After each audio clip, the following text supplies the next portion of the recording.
Hello, this is Talking Europe on France 24, our weekly appointment with the decision makers of this ever-changing continent. My guest on the programme today has been at the heart of one of the dominant stories in Europe over the last half a decade, Brexit. As Foreign Minister of the UK's only land border neighbour, Ireland, Simon Coveney has been part of the Brexit process since 2017, repeatedly saying that he was hoping for, and I quote, a deal everybody can live with. Well, this at a time when Ireland is taking a bigger role on the international stage, preparing in January to begin its fourth two-year stint on the United Nations Security Council. Simon Coveney, thanks very much for being our guest today on Talking Europe. Thank you very much for having me. Delighted to be here. Well, first, I'd just like to come back to that phrase that you've said many times about Brexit. What does it look like? A deal that everybody can live with? Yeah, well, I mean, our focus from an Irish perspective, of course, from the start of the Brexit process has been to protect our own place in the European Union, its single market, its customs union, but also to protect peace on the island of Ireland, which, of course, is shared with the United Kingdom in the context of Northern Ireland and its relationship with the Republic of Ireland. And, of course, also to try and protect our relationship with Britain, which is a very complex one through history. So Ireland, in many ways, has been caught in the middle here in the context of a very complex negotiation over a very long period of time. And while we have been on the EU side on everything in these negotiations, working very closely with Michel Barnier and his team, we also, I think, probably understand the British mindset and British politics better than anybody does.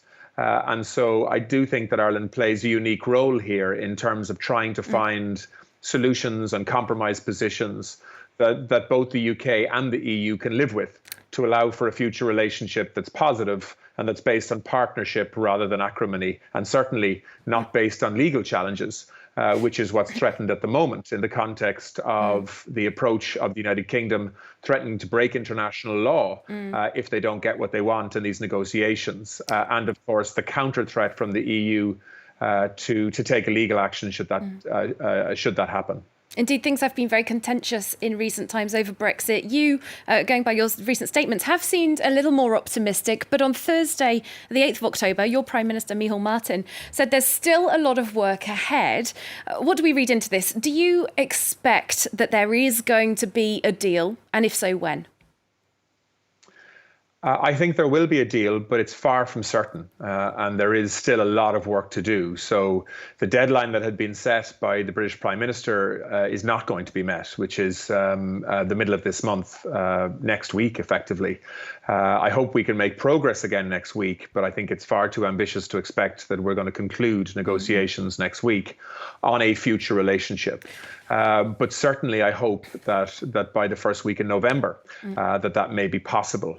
After that, I think it gets very, very late because there is a ratification process that takes time involving the European Parliament and indeed many other EU member states having to consider proposals before they ratify them. So from our perspective, this month is the key month. The next 3 weeks is absolutely crucial to trying to close this out.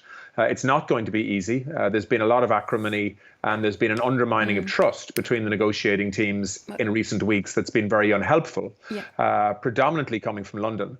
But despite that, we, in my view, can find a way of resolving both a future relationship agreement, which will be a very thin trade agreement, effectively, along with level playing field provisions and a governance model that can resolve disputes in the future.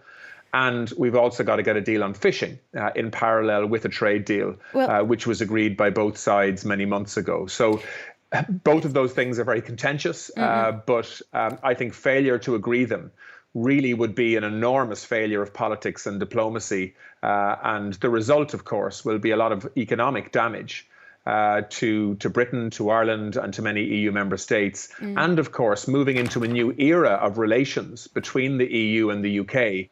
We'll be moving into that in the absence of a future relationship agreement, which I think is going to lead to many, many political problems as well as economic ones. You spoke about some of the sticking points there, including fisheries. We have heard word in recent days that Michel Barnier has been asking the member states to make some concessions on their ability to fish in British waters after Brexit. Is that something where Ireland would be prepared to compromise? On fishing, the two sides are miles apart. or kilometres apart, if you want to use that metric. And there is clearly going to need to be a way of finding a position on fisheries that both sides can live with. But I think so that means British making more government needs to concessions be on the European more side, realistic does it? in terms of their expectations around fishing. Not necessarily. It may mean concessions on the British side. This is up to the negotiations. But there are many issues where the UK needs facilitation from the EU in terms of accessing its markets, whether that's for services, whether it's for goods, whether it's for financial services, whether it's for, on issues like data protection, whether it's on aviation, whether it's on road haulage. So, the UK have many, many asks here. The EU has a very significant ask, I think, in relation to fishing. And the reason why fishing and a trade deal have been agreed in terms of process to be considered at the same time is that both sides need to try to facilitate each other on many issues that are important to the functioning of their economies. Fishing is very sensitive for both sides. And I think it's going to be probably the most difficult part of this negotiation to conclude. Now, you referenced earlier that there's been some new animosity over, just a reminder for our viewers, a new law that the British government is wanting to bring called the Internal Markets Bill. Yep. This could see the British government go back on legal commitments that Boris Johnson made, along with the EU as part of the original Brexit treaty. Simon Coveney, much outcry about this from yourself and others, but the British government has insisted it would only use this bill in a very specific, very limited way, and their interest is protecting the integrity of their own country, the whole United Kingdom, and trade between the mainland and Northern Ireland. With that in mind, is the outrage on the Irish and EU side perhaps a bit more of a negotiating tactic, just trying to raise the pressure? No, I mean, honestly, I think that the EU were genuinely taken aback by this approach. I think it's also an extremely divisive approach within British politics. We've seen the last 5 British prime ministers before Boris Johnson have all come out and said this is not a good idea. Britain should not be doing this. Respecting international law is very, very important for Britain's reputation globally. And to openly in Parliament say that you're going to break international law, break a treaty that you signed less than 12 months ago, if you don't get the outcome that you want in these negotiations, I think is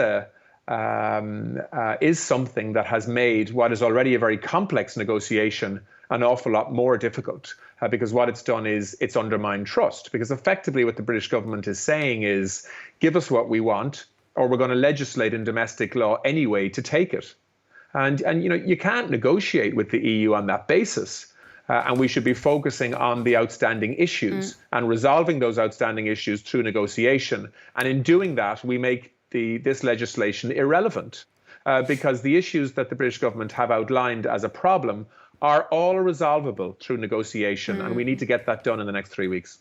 Well, amid all the uncertainty about Brexit, what it might mean for people on the island of Ireland in many senses, the Sinn Féin party has been calling for a referendum on uniting the Republic of Ireland and Northern Ireland, known as a border poll. There is an all-island unit in the coalition government of which you are part. Are you preparing for a potential border poll?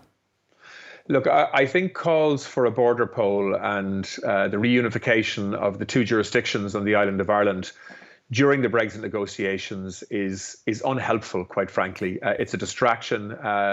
It sparks all sorts of emotions and tensions in Northern Ireland between unionism and nationalism.